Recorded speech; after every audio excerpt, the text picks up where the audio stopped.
Нар биднийг адилхан гэрэлтүүлдэг, ижилхэн ээдэг, байгалийн сайханд хүн болгон баярлах хэрэгтэй. Бид бүгдээрээ адилхан. Энэ нэвтрүүлгээрээ бидний дэргэд байгаа хүүхдүүдийн тухай өгүүлэх гэсэн юм. Тэр хүүхдүүдийн тухай хэн ч сонирхож ярьдаггүй. Тэд өөрсдийнхөө тухай ярьж чадахгүй. Яагаад гэвэл тэд аутизм гэсэн онцтой. Аутизмтай хүүхдүүдийн зарим хэсэг нь насан туршдаа үг холбож чадахгүй. Нөгөө хэсэг нь муухай ярина. Үлдсэн хэсэг нь хэдийгээр ярьж сурдаг боловч насан туршдаа нэг л тамхтай үлддэг. Тэр нь оюуны бэрхшээлтэй гэсэн хар тамга. Энэ хар тамгаар нийгэм хүүхдийг насан туршид нь хамгаалдаг. Түүний явдаг сургууль тусгай сургууль нэртэй. Аутизмтай хүүхдүүд сурах эрхээ эдэлж чаддаггүй. Аутизмтай хүүхдүүд ялгуурлуулахгүй байх эрхээ эдэлж чаддаггүй. Аутизмтай олон хүүхэд гэртээ нуугддаг. Тэд нийгмийн хандлагаас имэж гэртээ ганцаараа үлддэг. Энэ яасан хүүхэд вэ? Аавыгаа санаад битгэрч гисэн юм уу? Химэн. Нэгдүгээр ангид анх орсон өдөр багш чангаар асуулаа. Намайг гайхаж хараад байхад нь надад мэдээж сайхан санагдаагүй. Ангийнхан маань бол яах вэ? Намайг мэднэ. Цэцэрлэгт хамт байж дассан болохоор намайг сайн ярьж чадахгүй. Тэдний чаддаг маш олон зүйлийг хийж чадахгүйг минь мэддэг юм. Би ярьж чадахгүй учраас ангийнхаа багшийг анхааралтай харлаа. Өтгөн хөмсгөө зангидаж байгаад ширтгэхэр хүмүүс яасан ууртаа хардаг хүүхдээ гэдгийг би уурлаагүй л дээ. Хүн намайг ойлгож байна уу үгүй юу гэдгийг мэдэх гэж л хичээсэн. Манай ээж яах вэ? Багшд нөгөө л тайлбарладаг урт юмаа яриад л байсан. Охин маань аутизмтай юм аа. Бүгдийг ойлгодог. Одоохондоо ярьж чадахгүй. Гэтэл ээж хурдан тайлбарлаад Америкт бол 68 төрөлтөд нэг аутизм онцлогдож байгаа. Гэх мэтээр багшд тайлбарлаад сандраад байсан. Гэхдээ ээж нэг л зүйлийг ойлгодгүй юм. Тэрний ийм урт тайлбар хинт чухал юм бэ? Ээж намайг хөтлөөд олон эмнэлгээр дараа нь олон сургуулиар явсан. Хүмүүст тайлбарлаад л намайг сургуульд аваач гэж гуйж байхыг сонссон. Харин хүмүүс миний нүд рүү хараагүй. Ээж ч хараагүй. Багш маань ч миний нүдийг харах завгүй явдаг. Миний нүдний өмнөр бүх үйл явдал бужигнаад л өнгөрдөг юм. Хинч намайг сонсохгүй болохоор би тэсгүй болсон үедээ шууд чанга хашгирдаг. Ингээд л ээжэд загнуулдаг юм. Нэг бужигнаан донд би ангийнхаа шинэ охиныг маачаад авсан. Ээж учиргүй сандарч "Хүүе яаж байгаа юм бэ?" гэд дуу нүндэрсэн. Битгий зэмэл хэрэггүй ойлгуулах хэрэгтэй гэж хажуугаас нь нэг хүн ээжэд хэлж байна. Ингээд би нөгөө настай хүний нүд рүү анхааралтай харж эхэлсэн. Тэр бол манай сургуулийн бага анги хариуцсан эрхлэгч багш байсан юм байна лээ. Тэр настай хүн намайг ойлгохыг хүсэж байна гэдгийг би мэдэрч эхлэв. Ер нь миний мэдрэмж сайн л да. Яг л нохоо шиг. Дулаахан оргисон сайн хүн байдаг. Би заримдаа огт танихгүй хүнийг шууд хүзүүдэд авахад ээж гайхаад сандарч бөө юм болдгийг. За ойртохгүй гэсэн хүндээ бол хэдэн жил болсон ч би дөхөж очихгүй те. Зүгээр л надад шууд мэдрэгддэг юм. Яагаад би аутизмтай болсноо мэдэхгүй. Би бусад жирийн хүмүүсийн мэдэрч чаддаггүй олон зүйлийг шууд мэдэрдэг. Тэр өдөр ангийнхаа шинэ охиныг маачсан миний буруу байсан гэж ээж намайг загнасан. Тэр шинэ охиныг авахар сургууль дээр ирсэн эмээд нь би яагаад дургүй болсныг надаас ээж асуугаагүй л дээ. Би ч гэсэн тэр явдлын талаар хүнд ч бүтнээр нь ярьж өгч чадахгүй шүү дээ. Тэр охины эмээ намайг юу гэж загнасныг хэн ч сонсоогүй юм шүү. Ангийнхаа охиныг маажлаа гэд намайг зэмлээгүй өнгөрсөн нөгөө настай багшийг дараа нь би их танимхаардаг боллоо. Намхан бор хүн байсан. Өглөө болгон тааралддаг. Надтай ойлголцох гэж оролдсон дараагийн хүнтэй удахгүй бас таарваа. Англи хэлний хичээл надад их амар байдаг. Өгнүүд нь хэлэхэд хялбарч юм шиг. Baby TV үзэх дуртай болохоор багаасаа дасчихсан болов. Америк багш намайг бас хараад л байлаа. Би ч амьсгаагаа дарав. Хэрэв энэ яасан хүүхэд вэ гэж гайхсан харц шидсэн бол би тэр хүнийг надад ойртмогцсон бас л маажиж магадгүй. Эсвэл дахиад хизээч түнд ойртохгүй байсан. Тэгсэн нөгөөх чинь цэнхэрлнүүдээрээ инээгээд "Хей" гэд мэдлэгт нь шууд мэдэрсэн. Энэ манай талын хүн байна гэж. Мисс Эрн намайг яагаад шууд ойлгочихв? Хүмүүс бүгд завгүй байдгийг би мэднэ. Ээж ч завгүй. Ээж нэг удаа их уйллаа. Би цэцэрлэгт байсан юм. Цэцэрлэгийн сүлд модны наадам 12 дугаар сарын 28-ны өдөр шүү. Гой даашинзаа өмсөөрөө гэд багш зарлалаа. Би ямар ээжтэй хэлж чадах биш. Ээж өөрөө 29-нд ёлктой гэд бодчихсон. Манай баяр нэг өдрөөр наашилсан гэд би дотроо бодоод байхад ээж миний нүд рүү анхааралтай хараагүй л дээ. Ингээд 28-нд цэцэрлэгийн сүлд модны наадам болж хүүхдүүд гой даашинзаа өмсөд бүжиглсэн. Намайг хувцсан авчраагүй учир нэг сонгон шиг шар нумраг өмсгөөд тайзан дээр гаргалаа. Оройн ээж намайг авахар ирээд гинэд уйлаад л байлаа. Охиндоо цасан охины гой хувцс бэлдсэн юмсан. Яагаад баяр нь нэг өдрөөр наашилсныг надад хэлсэнгүй вэ?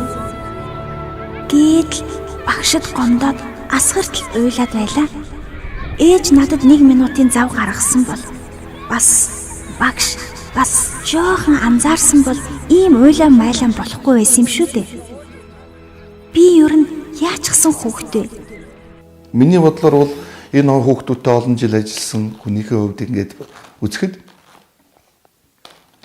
энэ бол ганцаардлын эмгэг юм байна гэж үзэж байгаа юм. Энэ бол яг нь ганцаардах жожигрох юм эмгэг. Тэгтээ харьцааны талбай бол илүү эмгэг байна.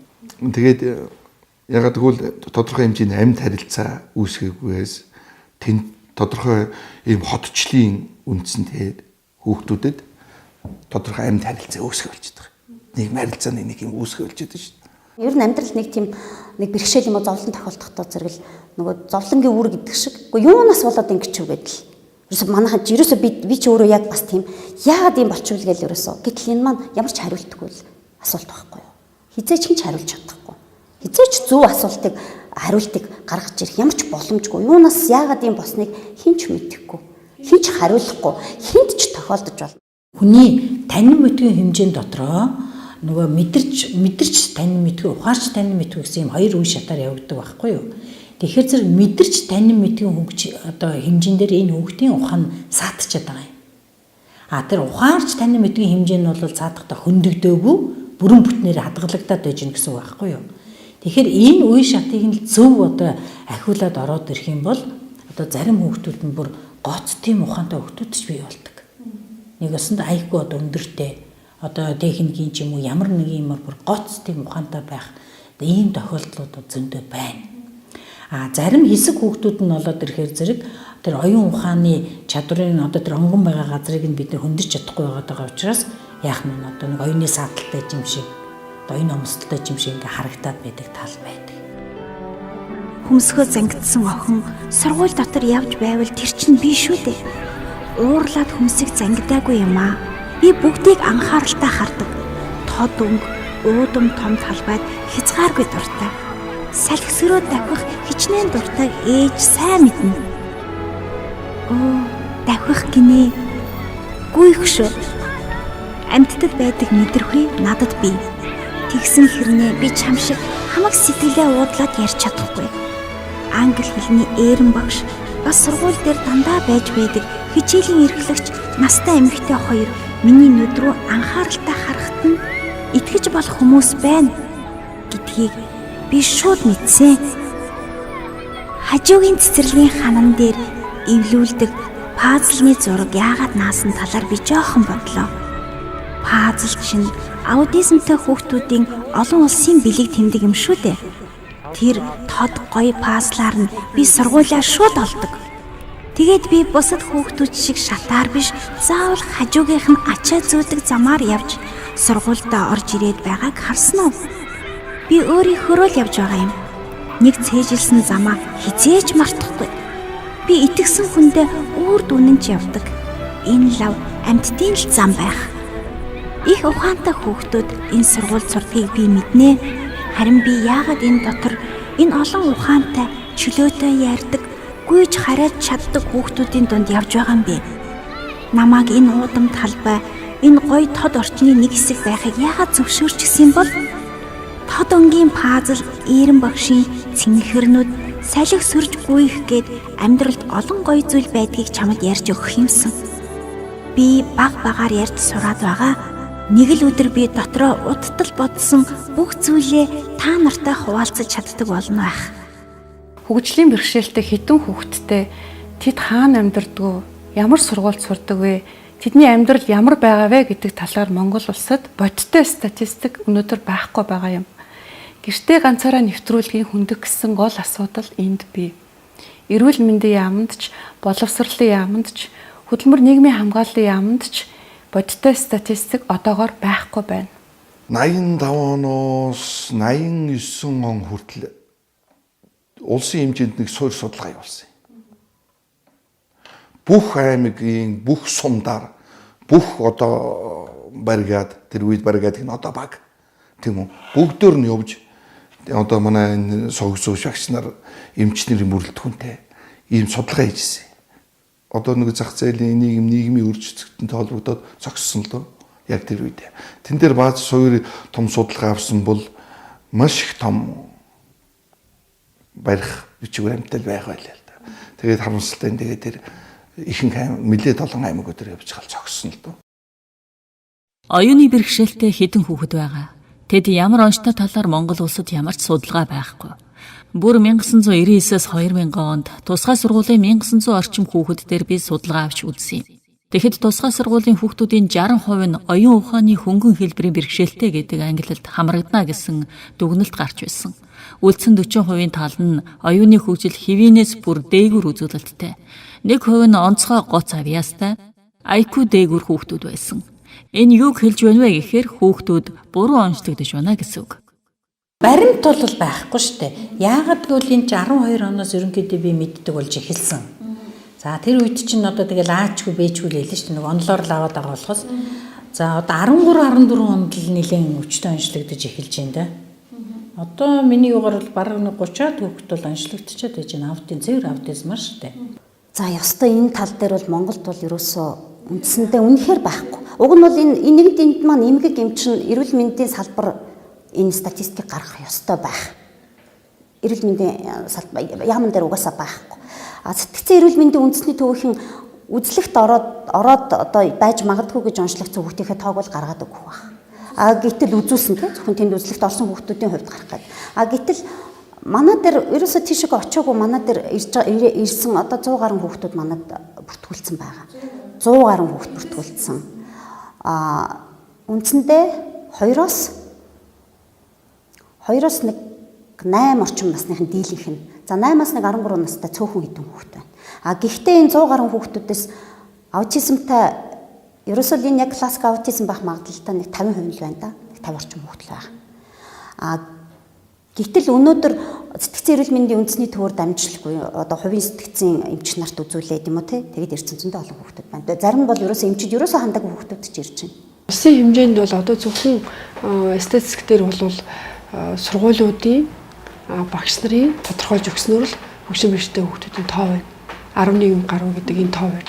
Тэгэхээр энэ 11 мянгаас яг хэдэн хүнд хэлбэрийн, хөнгөн хэлбэрийн ямар байна гэдэг өнөөдөр яг тэр статистик өнөөдрийн ямар нэгэн статистик мэдээлэл авдаг нарийн шалгуур дотор болон үзүүлэлт дотор ороогүй явж байгаа гэсэн. Тийм учраас бид нэр 2013 онд бол яг энэ босрлын багц хуулийг батлуулахад хамгийн гол зүйл өдөр онцлогоо үнэлгээг эхлээд хийя. Энэ дээрээс суйрлаад дараагийн төлөвлөлтүүдийг гаргаж ирэх нь боломж байна гэдэг үднэрээсээ энэ комисс гэж байгуулах ёстой гэдгээрээ дундын комисс байгуулагдсан юм л да. Тэгэхээр одоо 11 гаруй хүүхэд гэнгээ аваад үзэхээр нийт одоо тусгай сургуулиудад нийт хүүхдүүдийн одоо 2000 гаруй хүүхдүүд суралцж байна гэдэг маань одоо нийт хүүхдүүдийн тодорхой хэмжээний 20 орчим хувь байна гэдэг. Тэгээ бусд нь бол ердөө сургуулиуд бас явж байна. Дээр нь ерөөсөө ортоос босрлын үйлчилгээ авч чадахгүй байгаа хэсэг бол бүр хүнд хэсгүүд бол байж байна. Ант хүүхдүүд төрийн бас байгууллага 2013 онд анх байгуулагдсан. Тэгээ уг байгууллагыг одоо байгуулсан хүмүүс гэвэл одоо манай гэр бүлийн санаачлалаар л байгуулагдсан юм л да. Яагаад байгуулсан бэ гэхээр 2012 онд одоо миний баг хүү аутизмтай гэж онцлогдсон байна. Тэгээд энэ оншийг бид нар ер нь хүүгийнхээ байдлыг хараад анзаараад нэг хэвийн биш байдлыг хараад ер нь үзүүлээ, эмчид үзүүлээгээд тэгээд Монголд анх сонсголын эмчид хандсан хамгийн түрүүнд. Тэгээд тухайн эмч маань өөрөө дунгийн суулгац буюу одоо сонсголын аппараттай суулгах хэрэгтэй гэсэн зөвлөгөө өгсөн. Одоо манай дээр хагалгын доор. Тэгээд тэр үед болохоор би зөвхөн сонсголын эмчид очиж сонсголын шалгуулын ямар нэгэн байдлаар зөвхөн одоо юу гэдгийг янз бүрийн одоо давтамжтай авиг одоо янз бүрээр сонсдог байж магадгүй л гэж утснаас шүүгээ би ерөөсөө сонсголгүй юм байна гэж бодог байхгүй. Тэгээ би хүүгээ сонсголтой гэдгийг маш сайн мэдж байгаа шүү дээ. Тийм учраас надад за ерөөсөө энэ бол ерөөсөө биш юм байна гэж бодогдвол тэгэл хүүхдээ хятад руу аваад явсан л та. Тэгэхээр зэрэг нэгэнд бид нар одоо ингэж бүр тусгайлан ингэ бэлтгэгдээгүй учраас нарийн оншилгоо хэмжээний юм дээр бид нар алдчихж байгаа байхгүй юу. Хэрэг бэлтгэгдээд гараад ирсэн бол бид нар 11 онд ч гэсэн оншилж шүү дээ. Тэг яагаад тэгэхээр би нэг 10 байна 11 онд нэг аадрын нэг төсөл хэрэгжлээ. За тэгэхээр тэр нөгөө нэг оюуны хөгжлийн бэрхшээлийг эрт илрүүлэх гэдэг нэг том юм зохион байгуулагдсан. Тэгтэл одоо би аутизм гэдгийг анх чагнаж байгаа байхгүй юу. Тэгэл онцлог ингээ явж гэхээр материал нь байдаггүй. Өөрөө би үзээгүй ээж. Хэвээ эцэн нүүрэндээ л явах та одоо тэгэл надыг л томилж байгаа юм чинь. Тэгэл ингээ явхад бол шаал өөр шүү дээ. Одоо л би л онцлог хэмжээнд очиж байна. За ийм унштай болчлоо. Одоо тэгээд цаашаа яах вэ гэхээр за танай оронд аутизмтай хүүхдийг одоо нөгөө цааш нь үнэлгээ хийдэг. Тэгээд одоо хүүхдтэй ч ажилдаг. Одоо мэрэгжлийн байгууллагууд байгаа. Тэр тийшэл хандсан дээр гэж хэлээ. Тэгээд буцаад л одоо өөрөө Монголдоо ирээд тэгэл хайж эхэлсэн дээ. Тэгээд тэр үед чинь болохоор 2012 он гэдэг маань аутизмын тухай ерөөсөө мэдээлэл ерөөсөө байгаагүй монгол хэл дээр. Тэгээд ер нь за одоо тэгвэл энд бид нар одоо хандаад одоо очих газар байхгүй юм байна. Одоо гадагшаага гадаад орнуудад одоо ямар шүү байдгийг тэр талаар л одоо ер нь бас мэдээлэл авъя гэсэн зорилгоор гадагшаага гадны байгууллагууд руу хандаад тэгээд захиа бичиж эхэлсэн л дээ. Одоо ингээ манай хүүхд ийм аутизм юм бэлгтэй гэж уншлагдсан. Одоо тэгээ Монголд одоогоор бид нарт одоо бас ингээд тус болох юм байдаггүй. Одоо яах вэ гэсэн байдлаар нэлээд олон газар руу захиа бичээд л хүлээгээл заримаас нь хариу ирэхгүй. Ганц нэг газараас хариу ирэхээр ямар хариу ирсэн гэхээр одоо танад бол албан ёсны одоо төрийн болон эсвэл төрийн бус байгууллага байх ёстой. Тийшээ ханд. Тэр газруудаараа дамжуулаад манайтай хандаа. Бид нар ингээд зүгээр эцэг ихтэй бол ингээд шууд харилцаа холбоо тогтоогоод ингээд ажилтгүй гэсэн маягаар нэг тийм хариу ирээд. Тэгэл ерөөсөө эндээс эхлээд төрийн бус байгууллага байгуулах ямар ч байсан. Одоо гадныхантай холбоо тогтоохын тулд хамгийн түрүүн тэр л одоо хамгийн зөв гарч болох юм гэж бодоод тэгээ 13 оны 5 сард төрийн бус байгууллага байгуулад яг манайтай адилхан үйл ажиллагаа явуулдаг аутизмын чиглэлээр үйл ажиллагаа явуулдаг бас нэг төрийн бус байгууллага байгаа. Монголын аутизмын холбоо. Уг аутизмын холбоо маань 2014 оны 1-р сард байгуулагдсан. Энэ манайхаас ялгаатай нэг юм нь юу вэ гэхээр эцэг эхчүүдийн холбоо. Дауны чиглэлээр, аутизмын чиглэлээр олон төрийн бус байгууллага байгуулагдсан. Эдгээр төрийн бус байгууллагууд нь эцэг эхчүүдэд туслах, мэдээлэл солилцох, мөн хүүхдэд зориулсан бяцхан ч гэсэн орчин бий болгох гэсэн зорилгоор байгуулагдсан. Бяцхан орчин гэхдээ дахиад л нөгөө тусгаарлагдсан орчин. Энэ тусгаарлагдсан орчноос нь оюуны бэрхшээлтэй, хөгжлийн бэрхшээлтэй хүүхдүүдэд гаргахад эцэг эхт хүч нөхцөж байгааг та бүхэн харж байна. Хөгжлийн бэрхшээлтэй хүүхдүүдийг тусгаарлах хандлагад нийгэм бүр дасчихсан. Тэр дундаа эцэг эхчүүд өөрсдөө ч энэ хандлагад дасчихсан байна. Гадаадын улс оронд хөгжлийн бэрхшээлтэй хүүхдүүдийг олон янзын хувилбараар сургаж байна. Сургалтад хамрагдахдаа тухайн хүүхдийн гэрийн ойролцоо ямар сургууль байна, ямар хөтөлбөрт нь хамрагдах вэ гэд хуулиараа маш нарийн зохицуулагдаад явдаг. Хүнд онцтой хүүхдүүд нь тусгай сургуультай явна. Арай хөнгөн хэлбэрийн бэрхшээлтэй нь ердийн дунд сургуулийн зарим хичээлд, мөн зарим хичээлээ нөхөн сэргээх тусгай төвд очиж хийнэ. Харин хөнгөн хэлбэрийн онцтой хүүхдүүд ердийн дунд сургуульд туслах багштай явдаг. Ямар шаардлага байна? Тэрэнд нь тохирсон сургалт явуулна гэсэн үг. Энэ шаардлагыг нь онцлогоо үнэлгээний комисс тогтсон арга зүгээрээ тодорхойлж өгдөг. Жишээ нь Америкт шилжилтийн хөтөлбөрүүдтэй. Цэцэрлэгээс сургуульд ороход сургуулиас ажлын байранд шилжихэд зориулагдсан ITP, IEP, IFP гээд хөтөлбөрүүдийг заагаад өгчихсөн байдаг. Энэ бүхнийг тусгай хэрэгцээт боловсролын тухай хууль буюу IDEA, Individuals Disability with Education Act-д зааж өгсөн байдаг. Хөгжлийн бэрхшээлтэй хүүхдүүдийг нийгэмшүүлэх оюуны гээл ярьдаг те. Тэгэхээр нийгэмшүүлэх гэдэг маань уг нь өөрөө нийгэм дотроо байлгахыг л уг нь хэлж байгаа л тийм л утгатай биз дээ. Нийгэм дотроо хүүхдээ өөрийг байлгах тэр нийгмийн харилцаанд тэгш оролцуулах хэрэгтэй. Гэтэл манайх бол яг тусгай сургуулийн төвшин социализмын үеэс л тусгай сургууль гээл тодорхой хэмжээгээр бэрхшээлтэй хүүхдүүдэд дандаа тусна аваач тусгаарлаж ирсэн байна л да. Тэгэхээр нэгдүгээрт яг хууль ийм болж өөрчлөгдөөд хүүхдүүдэд энгийн сургууль сурах боломжоор хангагдаад ингээд хүүхдүүдэд энгийн сургуульд аваачиж өгöd хажууд нь яг нөгөө тусгай яг нэгсэндээ туслах багш гэж явдаг. Солонгост бас яг тийм юм билээ.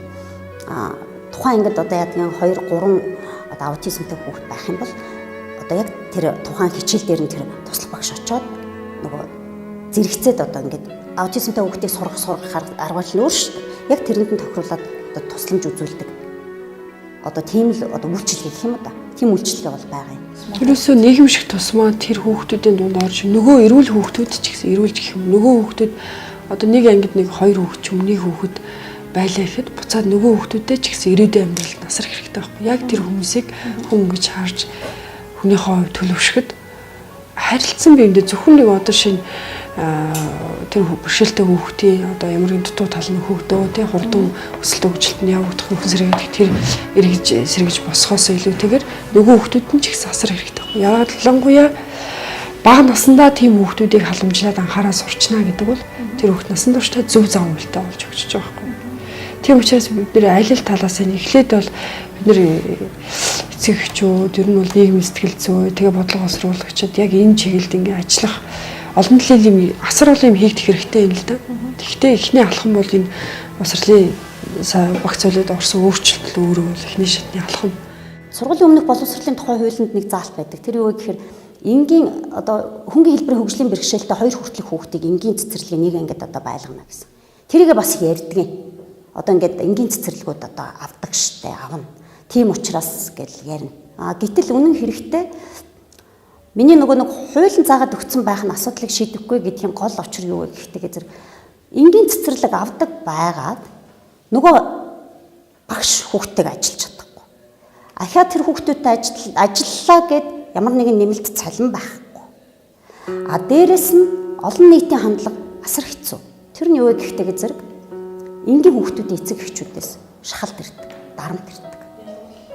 Тэр маань юу вэ гэхээр яагаад ийм хүүхдийн цэцэрлэгтэй болж байгаа? Би танаа цэцэрлэг тэгвэл хүүхдээ өгөхгүй. Тэ? Хувийн цэцэрлэгүүд гэдэг чинь улсын цэцэрлэг болохоор хэцүү. 40 50 хүүхэдтэй нэг анги те.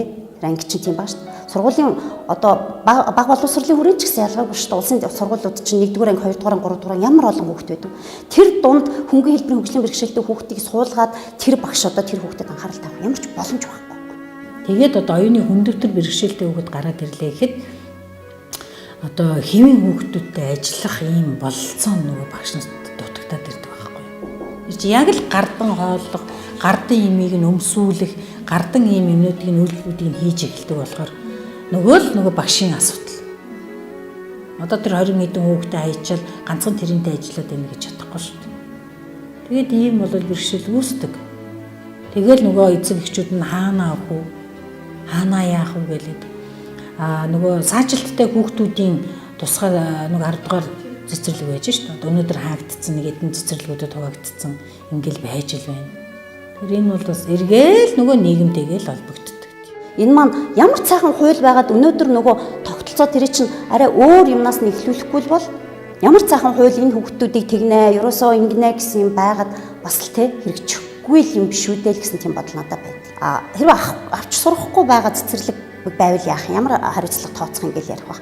Гэтэл үнэн хэрэгтээ бас энэ маань бид нарын зүгээс л тэгж гарах болохоос нөгөө талаас багшд ажиллахад хүндрэлтэй байна. Яагаад хүндрэлтэй байна вэ гэхтэйгээ зэрэг тэр багш маань өөрөөсөө тэр багш нарт чинь хөгжлийн бэрхшээлтэй хүүхдтэй хэрхэн яагаад ажиллах вэ гэсэн арга зүй угаасаа сураагүй мэдв. Тэгээ энийг ингээд ойлгоод мэдрэх гэдэг нэг хүүхдүүд гэдэг чинь тийм хүүхдүүдийг л сэтгэлтэй хүүхдүүдийг авэж авал 2 хүнийг л улсын зардлаар нөгөөх эдийн засгч бэлддэг мөнгнөөс асаад дэлхийн өндөр хөгжилтэй улс орнуудад тэгвэл огч бэлдээд гэсэн байхгүй юу? Тэгэх юм бол хүн сурна. Тэрнээс юу гэж одоо энэ тусгай сургуульд ажиллах гээ гадаадд өөрөө очсон өөрийнхөө зардлаар сураад сосч байгаа. Зүгээр ингээнээр бодсон ч хүн утлал болно л доо. Нөгөө нийгмийн сэтгэл зүйг арай өөр чиглэлд оруулахад мэдээж ойлгомжтой өнөөдөр нэг хууль гарснараа тэр чигээрээ өөрчлөгдөхгүй те зүгээр нэг одоо нэг сургалт юм уу ямар нэг юм явснараа өөрчлөгдөхгүй л дээ. Гэхдээ энийг өөрчлөхийг хичээх тэрийг эхлүүлэх хэрэгтэй байна. Тэр нь юу гэхдээ зэрэг тэр нийгмээс тэр олон нийтэд тэр хөгжлийн бэрхшээлтэй тэр хүмүүст хүүхдүүдэд хандж байгаа хандлагыг эерэг зөв болгохын тулд өнөөдөр харин юу байж болох юм? Зөвхөн одоо юу биш штэ. Үндсэндээ хөгжлийн бэрхшээлтэй хүүхдтэй эцэг эхчүүдийн сэтгэл зүй их сонирм. Ямар байдаг вэ гэдэг зэрэг дийлийнх нь нуудаг, ичдэг. Ер нь бол хүүхдээ харуулад одоо энэ тал дээр ингээд яриад ингээд явна гэдэг маань нэлээд их зориг штэ. Тийм ээ? Түүнээс биш ер нь бол сонсч байсан. Ер нь нуудаг. Тэрийгэ үзүүлэхийг хүсдэггүй, бүр үзүүлэх битгий хэл тэр тухай бүр ерөөсө огт ямар ч тийм байхгүй мэтэр өнөөдрийг хүртэл айгүй олон жил ингээд явцсан хүмүүс тэр бол эмгэнэл байхгүй. Тэгэхээр нөгөө талаас тэр хүмүүсийн сэтгэл зүйч гэсэн нэг юм хэлээд байна те. Яг нэг талаас энэ бол уг нь бол бэрхшээлтэй хүүхдтэй байх гэдэг маань уг нь бол яг эмзэг асуудал мэдээж хүн болгон тэрийг тийм амар хүлээж авахгүй шүү дээ. Хэцүү. Анх бол одоо тэр хэвийн байна гэдэг тэр мэдээг сонсох тийм амар биш. Нөгөө талаас тэрнийг хүлээн зөвшөөрнө гэдэг бол маш удаан хугацаанд тулдаг. Одоо энийг одоо эвлэрэх бишэлдэж хүлээн зөвшөөрөхтэй. Хүлээн зөвшөөрч тэрний дараагийн гарцыг хайж олж одоо энтэйгээ зогцож амьдрах одоо тэр шийдэлд хүртлээ бол хүн болгон өөр өөр юм цаг хугацаа замыг туулдаг. Энийгээ туулаад явж байгаа хүмүүс ч энэ дотор байгаа. Тэрний эцэст хүлээн зөвшөөрсний эцэст харин одоо би яах вэ гэдэг тэр яг тэр одоо юу гэдгийг тэр замын ихэн дээрээ зогсож байгаа хүмүүсийг л одоо зөв тал руу л одоо татаж аваачих гэдэг маань л их чухал болчиход байна. Тэгэхээр минийхэр би юу гэж боддог вэ гэхдээ зэрэг аль хэдийн эхэлсэн байх хэрэгтэй ажил энэ маань. Яаж эхлэх ёстой юм? Тэгэхээр өнөөдөр эцэг эхчүүд яагаад өнөөдөр хөгжлийн бэрхшээлтэй хүүхд тэр цэцэрлэгт явж хахад эцэг эхчүүд өнөөдөр хүүхдтэй тий тэнэг мангар гэж шоолж хүүхдтэй зааж өгдөг байхгүй юу тэрийг. Тэр хандлагыг эцэг эхчүүд хүүхдтэй бий болгоод төлөвшүүлээд байна. Өөрсдөө тий битгий найзал, битгий одоо үерх, битгий ойрт. Одоо жишээлбэл юу гэдгийг одоо халдварт өвчтөй хүүхдтэй хамт байгаа мэтэр гээд хүүхдийн хандлагыг ерөөсө гэр бүлийн хүрээнд нь тэгж төлөвшүүлээд байгаа. Тэгэхээр өнөөдөр би юу гэж хэлэх гээд байна гэхээр хөгжлийн бэрхшээлийн тухай, хөгжлийн бэрхшээлтэй хүүхдүүдийн тухай, хөгжлийн бэрхшээлтэй хүүхдүүд болон хүмүүс нийгмийн нэг эс тэд нар нийгмийн харилцаанд тэгш оролцох тухай энэ мэдээллийг тэр хүүхдүүдэд цэцэрлэгийн наснаас нь болгох хэрэгтэй. Эцэг их тэгж чадахгүй бол өнөөдөр сургалтандаа энэ юм бий болох хэрэгтэй байхгүй. Бид хоёрын амьдрал бол тэмцэл юм. Хүүхдээ эрүүл гэдгийг итгэхийг хүссэн тэмцэл. Гэрэл ихтэй, дуулж бүжгэлдэг, бассейнд сэлдэг, эрүүл хоол ундтай, найрсаг багш, өөр эмсэг үйлчлэгч, үүдний харуултай, сайхан номын сантай, ухаантай тоглоомуудтай, өнгө гэрэлтэй орчинд хүүхдээ үлдээх гэсэн тэмүүлэл тэмцэл юм. Охин маань өөрийгөө хамгаалж чадахгүй, юу болсон тухай ярьж чадахгүй. Одоохондоо ганц хоёр үг холбож сураад байгаа нь өөрийнх нь хувьд том дэвшил. Нэг орой ангийнх нь багш над руу залглаа. Охин чинь ангийнхаа хүүхдийн хацрыг урсан байна. Ээж аав нь бөөн гомдол гэж хэлж байна. Та эцэг эх рүү залгаад уучлалтгүй ч хаач гэж билээ. Бухимдсан үедээ охин маань ширүүн авир гаргах нь цөөн тохиолдол байдаг юм. Тэрнээс сэргийлэхийн тулд туслах багш үргэлж хамт явдаг юм. Туслах багш нь тийм зүйл өнөөдөр болоогүй, охин чинь хэнийг ч маажаагүй гэж надад хэллээ. Харин нөгөө хацраа оруулсан гих охины ээж аав нь над руу хашгирч загинсаар ярьлаа. Маргааш өглөө нь би сургууль дээр очиод нөгөө охин хацраа өөр зүйлд урчихсан. Тэрнийгээ аав ээжээсээ нуух гэж миний охиныг урсан гэж хэлсэн гэдгийг мэдсэн юм. Энэ бүх маргааны талаар нарийн ширийн зүйлийг миний муу охин өөрөө огт ойлгоогүй өнгөрсөн юм. Ярьж чадахгүй охин маань өөрийгөө хамгаалах чадваргүй. Намайг хашгирч загинсан тэр ээж надаас ч миний охиноос ч уучлалт гуйсангүй. Охиныг тань хийгээгүй хэрэгт бүтгэгдчихлээ шүү гэж ангийн багш нь ч бид хоёроос уучлалт гуйсангүй. ер нь бид хоёроос хинч уучлалт гуйдгүй.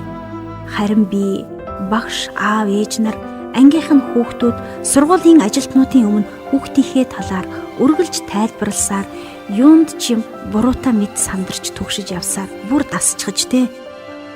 Гудамжинд охиныг минь анхааралтай ажиглах сониуч харцнаас нь ч би айж явдаг. Бушуухан охиноо хөтлөөд хүмүүсээс хурдан холдох үе надад зөндөө олон тохиолддог. Тэр нэг явдлаас хойш дахин би яагаад ч юм ангийн багштай нь ярих, харилцах хүсэлгүй болчихсон юм. Олон цол гуншинтай мундаг туршлагатай багш гэж тэрнийг танилцуулахыг анх уншсан юм.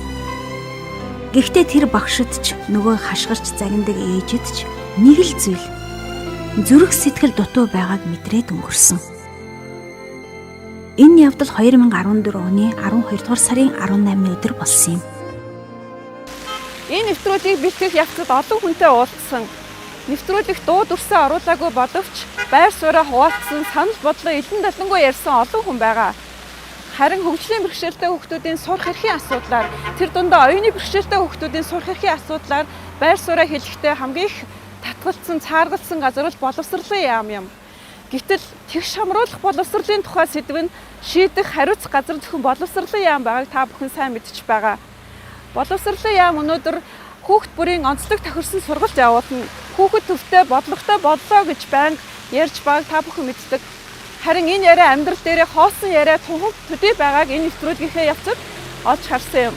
Хүүхэд төвтэй, боловсролын бодлоготой боллоо. Хүүхэд бүрийн онцлог тохирсон сургалт явуулна гэж өнөөдөр боловсролын сайд ган төмөр байнга ярьдаг.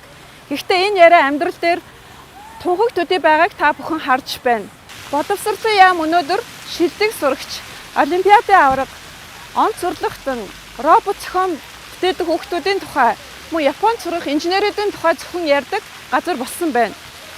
Тэгэхээр хөшөөрөг гэдэг бол мэдээж тодорхой хэмжээний өнөөдрийн хувьсгах зардлаас илүүгээр одоо тий бидний хувьд бол хувьсгах зардал 3 дахин нэмнэ гэдэг бол тодорхой хэмжээгээр бидний байгаа төр өөрөө боломжоор л энэ зүйлийг гаргаж ирж байгаа байхгүй.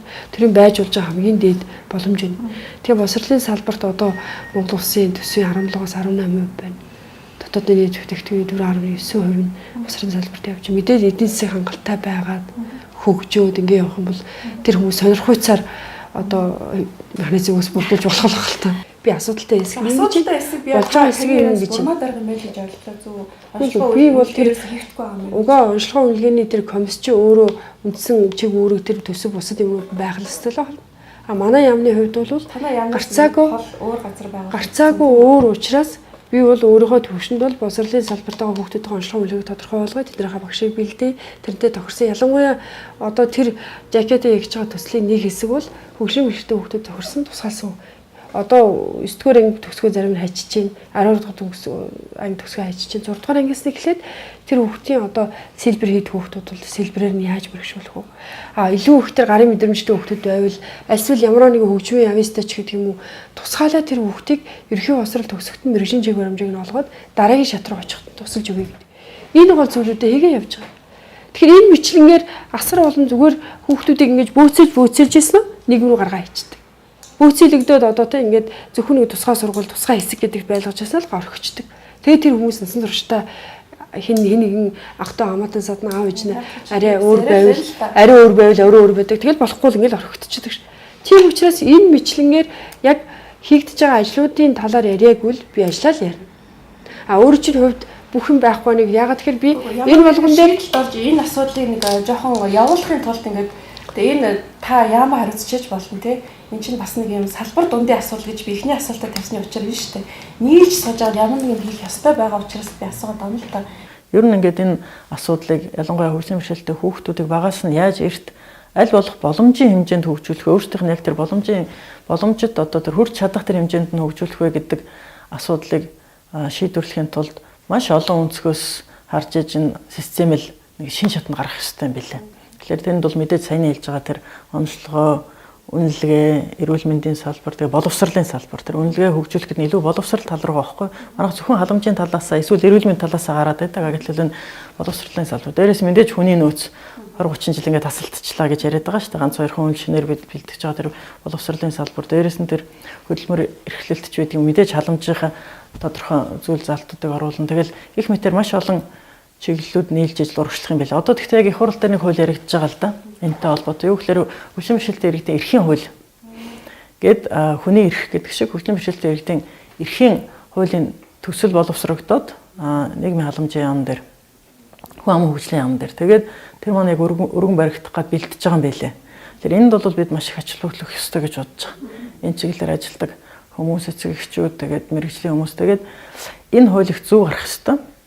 Зөв гэдэг нь би зөвхөн нэг үнцгээс саяны яг ярьж байсан үнцгээс л яриа л да. Боловсрал авах эрх. Тийм ээ. Би бол бас л яг эцэг эхчүүдийн жишээн дээр харж хахад хөгжлийн бэрхшээлтэй хүүхдээ ээж аав нар яаж энэ хүүхдийг одоо боловсрал олох вэ? Цэцэрлэг засвалтай ялангуяа сургуульд ингээд хүүхдээ өгье гэхлээр тэнд нэгэнд ялангуяа хөдөө орнот тусгай сургууль байхгүй.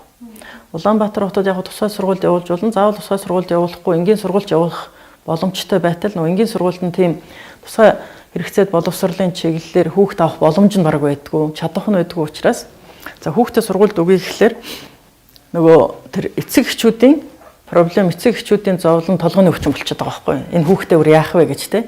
Гэтэл энэ боловсрал олох эрх өгөх үүрэг гэдэг тэр хууль концепцийн хүрээнд бас урагшилсан дэвшилттэй орнууд маань боловсрал олгох үүрэг нь улсын үүрэг байдаг шүү дээ. Хүүхдүүдэд ер нь боловсрал олгоод тэгээд тэр нь бол хөгжлийн бэрхшээлтэй ч энгийн ч хүүхд адилхан юм байна л да. Тэгэхээр энэ бол би жишээлбэл нэгдүгээр сургуулийн дэргэд амьдардаг байлаа гэж бодоход энгийн хүүхдтэй бол нэгдүгээр сургууль л үгүй шүү дээ. Тэгэхээр хөгжлийн бэрхшээлтэй ч гэсэн нэгдүгээр сургууль руу авч очиж сургуульд нь оруулах эрхтэй гэж үздэг юм байна л да. Жишээл би Японы хуулийн дээр боловсрал олох эрх гэдэг. Тэгээд дээрэс нь энэ тэгэхэд бас 3 жилийн өмнө Right to Education гэдэг хууль гарсан байлаа л да. Санаа нь бол миний хүүхд ямар ч онцлогтой байсан те би нэгэн л тэнд амьдарч байгаа бол тэр сургуультай өгнө гэж. Тэгэхээр тэр сургуулийн толгойн өвчин болчихж байгаа байхгүй юу? Эсвэл тэр дүүргийн тэр хотын боловсролын салбарын асуудал болчиход байгаа юм тийм ээ.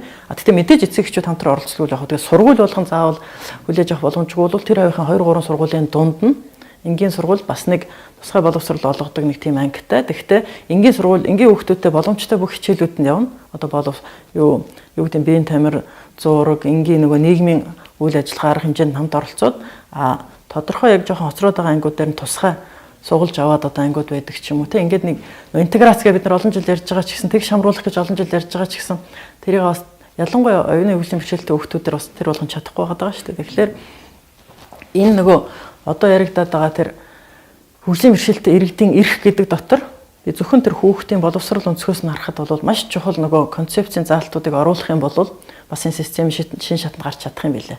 Бид бол хууль батлахад амархан хэрэгжүүлэхэд зөндөө ажлууд гарна л да. Гэхдээ яг энэ чиглэлээр бид нарт хэлэлцүүлэг өрнүүлээд тэгээд энэ хууль орж ирэхээс өмнө зарим зүйл заалтууд шаардлагатай бол нэмээд орж ирсний дараа ч гэсэн энэ дэр нэлээд сайн чамбай заалтууд оруулах юмсан гэж бол бодож байгаа. Аутизмын талаар ямар ч ойлголтгүй байсан 2012 онтой харьцуулахад өнгөрсөн 2 жил цөөнгүй ажлууд шинээр хийгджээ. Юуны түрүүнд хөгжлийн бэрхшээлтэй хүүхдийн үнэлгээ онцлогооны орчин үеийн шинэ хандлагын талаар ярьж эхэлсэн. Согг зүйч эмч нарын өмнө нь хийдэг байсан онцлогоо үнэлгээний хуучин хандлагаас огт өөр шинэ ойлголт юм. Харин энэ шинэ ойлголтын талаар яамны дарга мэрэгчлэнүүд өөрсдөө хэр зөв хандлага ойлголттой байгаа юм болоо. Хүн амын хөгжил нийгмийн хамгааллын яамны дэргэдэх цэргийн засалт хөгжлийн үндэсний төвийн харьяа хөгжлийн бэрхшээлтэй хүүхдийн эрүүл мэнд боловсрал нийгмийн хамгааллын төв комиссийн дарга Бурмаатай уулзснаа үзэгч танд одоо хүргэе. Хөгжлийн бэрхшээлтэй хүүхдийн талаарх хүүхдийн эрхийн конвенц нэгдсэн улсын байгууллагаас гарсан одоо заалтууд байна. За хоёрдугаарт манай улс Аз номхон 7 бус орны нутгуудын хүрээнд хөгжлийн бэрхшээлтэй иргэдийн асуудлыг одоо бодит болгох Инчоны стратеги гэж одоо том стратегийн заалтыг хэрэгжүүлэх юм оронд орсон байгаа. Тэгээ энэ олон асуудлын зохицол шийдэхэд тулд ерөн хөгжлийн бэрхшээлтэй иргэдийн талаарх асуудлыг бол төрийн зүгээс олон чиг шугамар хэрэгжүүлж байна. Энэний нэг гол жишээ бол одоо хөгжлийн бэрхшээлтэй хүүхдийн асуудлыг одоо тусдна бодитоор зохицоор авч хэрэгжүүлэх талаар бас олон асуудлууд тавигдсан. Энэний нэг жишээ бол хүн амын хөгжил нийгмийн хамгааллын яам, эрүүл мэнд спортын яам, боловсрол шинжилгээ ухааны яамны хамтарсан сайдуудын туршаалаар хөгжлийн бэрхшээлтэй хүүхдийг одоо асуудлыг шийдэх. За тэрний хөгжлийн бэрхшээлтэй хүүхдэд үзүүлэх цогц үйлчилгээний зохицлыг одоо яаж зохицуулах вэ гэдэг талаар авч ирэхээр комисс байгуулагдсан. За энэ комисс маань төв комисс, за орон нутгуудад салбар комиссаар нэгжийн хүрээнд ажиллах юм байгаа. Гэтэ ажиллах одоо гол шалтгаан бол 2014 оноос тушаал гарсан. За энэс хойш бол Төв конс маань бүрэн бүрэлдэхүүнээр ажиллаж байна. 2013 оны 2 сарын 7-нд бол босрлын багц хуулинд хөгжөлт орсон. Хууль бодлого дэргэцэн орчин бүрдэнэ гэдэг бол том алхам. Нөгөө талаасаа 95 онд одоо боталж исэн босрлын бодлого дээр бол бүр одоо үгээр хэлхийн аргагүй хүнд хэцүү үгээр энэ одоо тэгш амрын сургахны чиглэлээр бол байгаа юм л. Тэгэхээр яг одоо эхний алхам бол бид нар бас амжилт гэж харж болно. Төрийн бодлого дээр яг хүүхэд бүр иргэн бүр гэдгээрээ тодорхойлогд. Хүмүүжлийнх нь онцлогт нийцсэн байдлаар хүүхдүүдийн хөгжих төр боломжийг бүрдүүлээ. Тэр үргийг төр хүлээнэ гэж. Хоёрдугаар босрлын багц хуулийн дээр энэ заалтууд орж өгсөөрөө дамжуулаад эхний шатны алхмууд бол хийгдсэн. Энэ дунд салбар дундын зохицуул дээр нь ялангуяа 90-ад оноос хойш яг энэ чиглэлийн тусгай хэрэгцээт боловсрол энэ тэгш амрын сургуулийн чиглэлээр багшаа бэлдсэн ерөөсөө түүхэл алга. Тийм учраас бид нар хамгийн ихний ээлжний авсан арга хэмжээ бол нөхөр өнөөдөр ядаж тусгай сургуульд багшлах багшийн бэлдээ. Цаашлаад бүх багш нар багшийн мэрэгжлийг эзэмшээд бакалаврын мань, мастрын мань зэрэг аваад төгсчл байгаа. Тэр хүн болгон багш болгон одоо тусгай хэрэгцээс шаардж байгаа хөгжим бэрхшээлтэй байна уу те бүх хүүхдтэй харьцах юм чадвартай болгоё. Тийм учраас бүх одоо математикийн багш байсан ч тэр төгсөж байгаа тодорхой кредитэд нь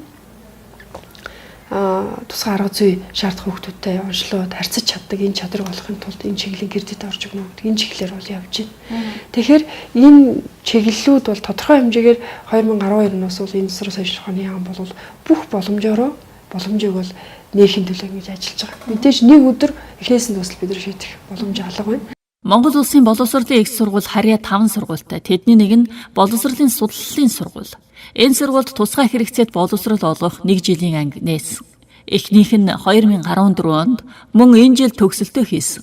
Одоогоор туршилтын ажлууд явагдаж байна гэж ойлгож болно л доо. Хөтөлбөрөө бид сайжруулах шаардлагатай. Багшийн бакалавртай хүмүүсийг сургах шаардлага тавьдаг. Өнгөрсөн жил 47 оюутан төгссөний 40 тусгай сургуулийн багш нар байсан. Мөн манай сургуулиас 2 хүн энэ чиглэлээр Японд магистрт сурч байна. Тэдэндээ ихээхэн найдлага тавьж байна. Цүлгийн үеэр эрдэнчмэг дарга тийм ярьсан л да. Одоо бид нар гадагшаа засгийн газрын тэтгэлгээр одоо цогцолч багш бэлдэх гээд одоо нэлээд олон оронтой одоо гэрээ хилцээр хийгээд одоо ингэж хүмүүсээ явуулах гэж байгаа. Хамгийн гол нь хэлний бэрхшээл байна. Ягаад гэвэл очиод одоо ингэж хэлний бэрхшээлтэй байдаг учраас одоо шалгаж авахд л одоо хэлний бэрхшээлтэй учраас одоо болохгүй байгаа юм шиг байгаа. За тэр бол бас нэг асуудал. Нөгөө талаас энэ бол тодорхой цаг хугацаа. Тийм ээ. Одоо бакалаврын төвшөнд хүүхдээ бэлтгээд ирья гэхэд бид нар дор хаяжил 4 жил 5 жил нөгөө хүний хүлээгээд л суух хэрэг гарах гэдэг байна. Тийм. Тэгэхээр одоо миний хувьд бол юу гэж бодож байна вэ гэхтэйг зэрэг яг хөө манай хуулиудад тодорхой хэмжээгээр тусгагдсан цөөхөн хэдэн заалтны хүрээнд бол энэ асуудлыг шийдэх асар хүндрэлтэй.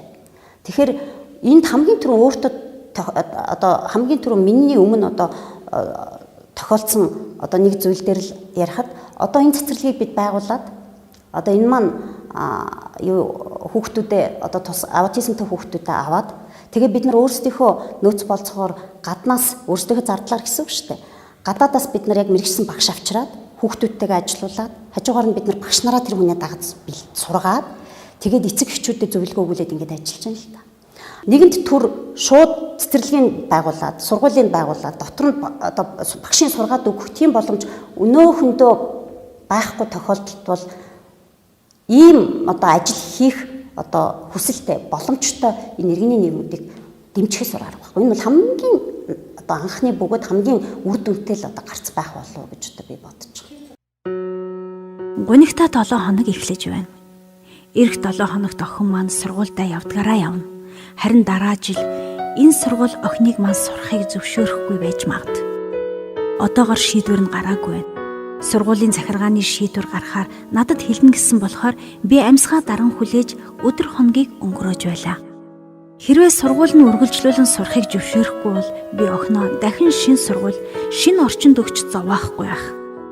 Шинэ орчинд орно гэдэг аутизмтай хүүхдийн хувьд ямар хэцүү вэ гэдгийг зөвхөн аав ээж нар нь мэддэг. Ээжээс нь илүү багш энэ дэлхий дээр байхгүй гэдгийг одоо би ойлгосон. Олон ч хасрагч, олон ч багш дамжсан. Энэ бүхний эцэст гагцгүй би өөрөө түүнийхээ хамгийн сайн багш, асрагч, жинхэнэ найз ер нь энэ дэлхийд ганцаардсан. Түүнийхээ хувьд бүх зүйл нь болж амьдрах ёстойгоо хатуу ойлгосон юм. Охин минь хэдийгээр 9 настай боловч энэ богинохон хугацаанд бид хоёр энэ хорвоогийн бүх хатууг давжээ гэж бодогддог. Охиныхоо хичээлийн номыг багшд нь уг нь буцааж хураалгах ёстой. Гэхдээ тэдгээр номуудыг би дахин хайрлан хараад буцааж өгч чадахгүй сон. 1-р ангийн математикийн ном, монгол хэлний ном, 2-р ангийн математик, монгол хэл, англи хэлний номнууд. Эдгээр номонд зааж сургасан эрдэмт суралцахын тулд миний охин бүх насаа зарцуулж ч магадгүй. Харин үе тэнгийнх нь бол аль хэдийн хөгжин, урагшилж, өөр сонирхол, хүсэл тэмүүлэл дунд алсран холджээ. Харин бид хоёр энэ хідэн номоо эргүүлсэн. Одоо байгаагаасаа сар жилээр аажмаар урагшлаж, чадвар нь сайжирсаар байх болно. Охины минь магадгүй насан туршдаа үзэж судлах, аажмаар доторхыг нь ойлгож авах эдгээр номыг би хайрлан зүрх хөвдөн хардсан. Дуу хөгжмийнхэн номыг буцааж өгөөрэй гэж ангийн багш шаардсаар байгаа.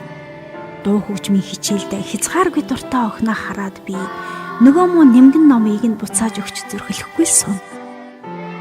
Охиныхоо хөх одтой хөөрхөн цүнхийн аль хэдийн илэгдэж хуучирчихсан үзэгний савыг би хайрлан хардсан. Дахиж бид хоёр сургуульд суралцахгүй ч байж магад. Өглөө эртлэн босч яаран сандран сургуульдаа явсан хэдэн жилээ насан туршдаа дурсаж ч магадгүй. Охиноо гэрт нь ганцаарнг нь үлдээхгүй юмсан. 5-р сарын сүүлийн 7 хоногт энэ тэмдэглэлээ бичлээ. Ялангуяа түрүү өөрөө чи хэлж байгаа тэр ердийн сургуулиудад хүүхдийг сурах тэр боломжийг олохын тулд бид нэр хусгас арлыг 3 дахин нэмнэ гэсэн.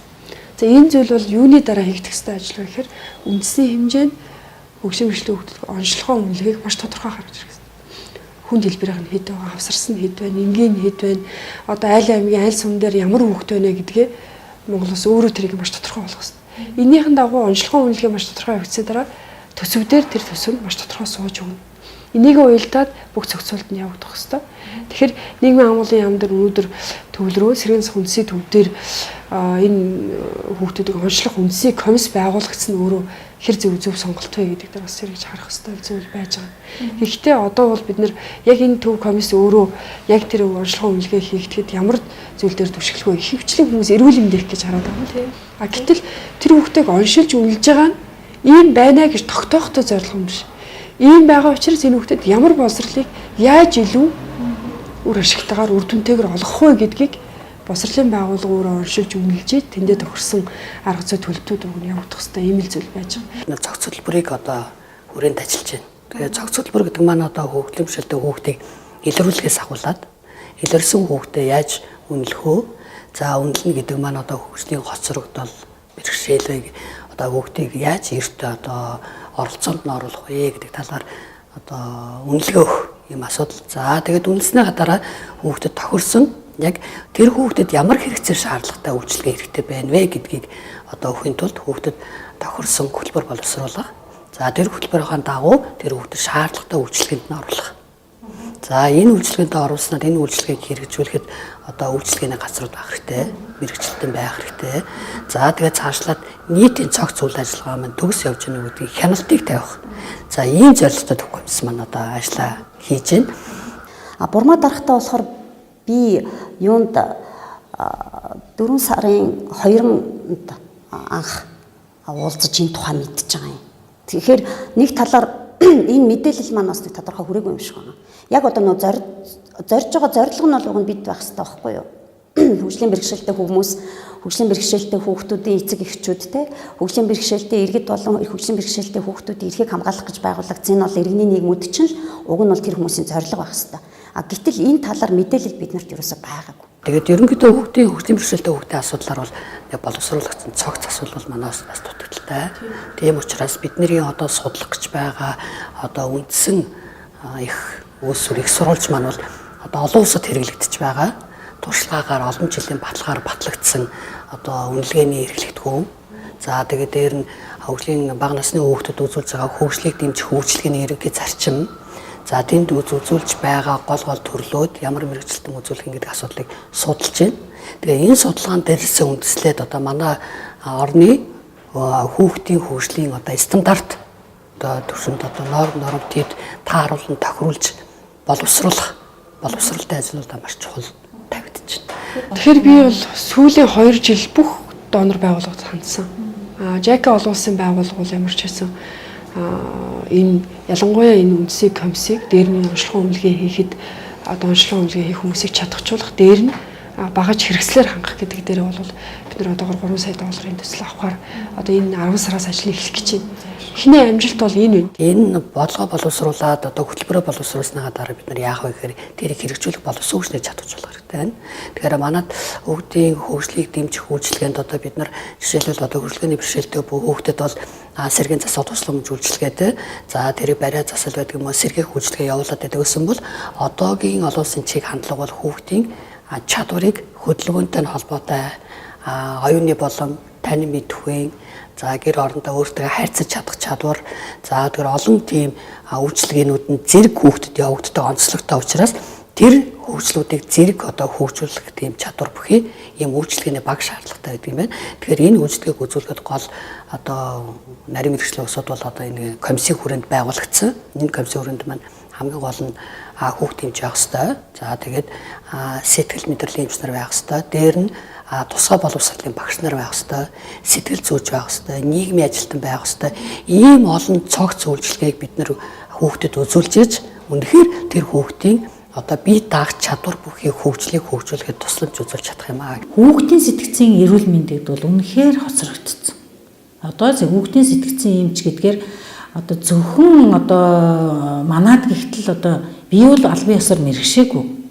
За тэгтээ дангаахыг яг хүүхдийн чиглэлээр төгссөн. За энд их олон ажиллаж байгаа хүүхдийн онцлог илүү мэддэг гэдэг утгаараа л би өөрөө байж шít. Тэрнээс надад одоо хүнд үзүүлэх яг хүүхдийн сэтгцийн эмч шүү гэсэн тийм диплом сертификат бол надад бол байхгүй. За тэгэхээр 21 аймагт одоо нэг ч эмч байхгүй. Одоо 2 дугаар шатлалд энэ 6 дүүрэгт сэтгцийн эмч, хүүхдийн сэтгцийн эмч ерөөсөө байхгүй. Тэгэхээр яах нь 3 дугаар шатлалд одоо би үндсэндээ байж надыг дагаад нэг одоо 2хан залуу эмч. Нэг нь 5 сар дагалдаж байна. Одоо нөгөөх нь 2-3 сар байж байна. Тэгэхээр зэрэг яах нь боловсон хүчний нөөц байхгүй шүү дээ. Тэгэхээр ерөнхийдөө нэг хүүхдийн эмч дутагдaltaй байгаа нь бол үнэн.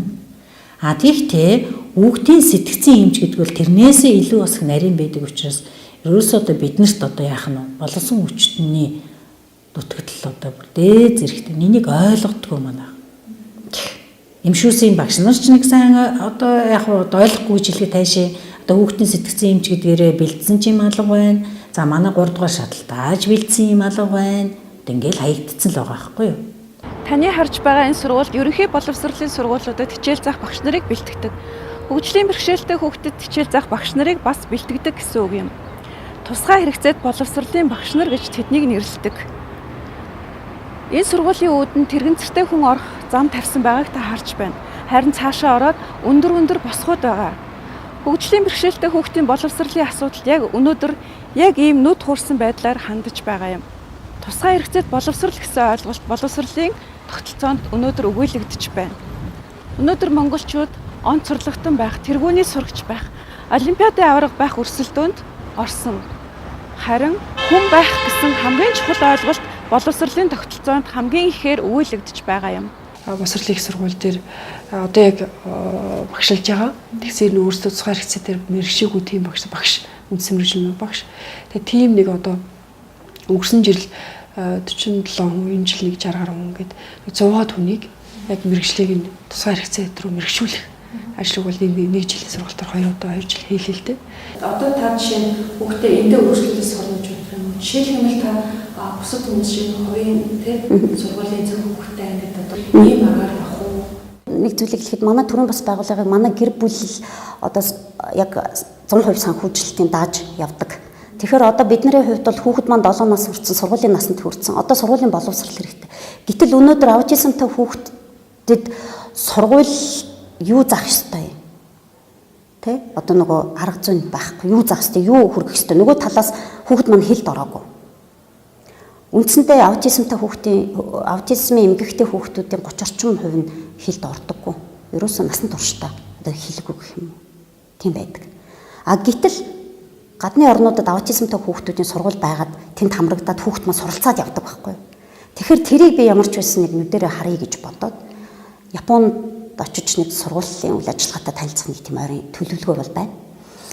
Тусгай сургууль. Тэн дээр очиж харж хаад хэрвээ боломж байвал бид нар өөрсдийнхөө одоо энэ яг санхүүгийн боломжинд тулгуурлаад зөвхөн сургууль бол биш. Яг нэг юм цэцэрлэгшгээ сургалтын төвдөө түшгэлсэн яг сургуулийн одоо боловсрол хэрэг их том юм болно л доо.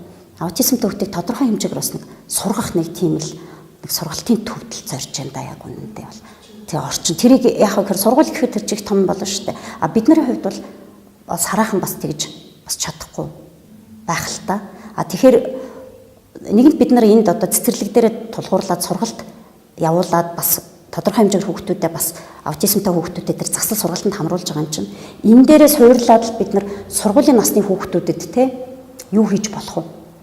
Тэрийг л баг сагаар туршаад тэгээд ер нь ойрын төлөвлөгөөнд бол байгаа. Үндсэндээ бол хүдэл зориулаад хийгээд байгаа ажил маань юм байна. Тэгэхээр хүүгээл одоо ямар ч байсан нэг тодорхой хэмжээгээр бас нэг сургуулийн төвшний тийм сургалтанд л хамруулах одоо тийм л зорилготой. Машинаас буумагцаа охин маань гүн отсон. Салхи сөрөн ирсэн замаараа хамаг чадлаараагүй лээ. Би гайхаад хараад л байсан. Ямар нэг чухал зүйлээ үлдээсэн мэт. Яг тэндээс хязгааргүй эерэг мэдрэмж тэрнийг дуудах шиг юунд бяцхан охин маань ухаангүй тэмүүлэн гүйчихвэ. Энэ газар байх нэ гэсэн хачирхалтай бодол толгойд минь зурсхийв. Гартаа үргэлж атгаж анх удаа үзэж байгаа мэт анхааралтай ширтэн суудаг. Үе үнэрлэж нэг тийм бидэнд ойлгомжгүй хэдий ч өөрт нь туйлаас дотн мэдрэмж авдаг хоёр тоглоомоо машины шорон зам дээр эвтэйхэн тавьчихад ирсэн зүг рүүгээ охин маань давхаад явчихлаа. Яг л нохош. Охиноо би хараад л байлаа. Салхи сөрөөд ив хавгүй гүйсээр үсэн хийсч борооны том туслуудыг үл анзааран инээгээд гүйсээр байсан юм. Аадрын бараан уйлаа эсвэл том тусал тор хин унаж эхлэхийг охин маань тоосончгүй. Тэгснэ гинэд зогсоод намайг эргэж харав. Заавал буцаж гүйдгийг нь би мэднэ л дээ. Одоо зогсооч хэмээн миний дотроо бодож буй яг таах мэт гинэд гүйсэн шиг зог тусчихлаа.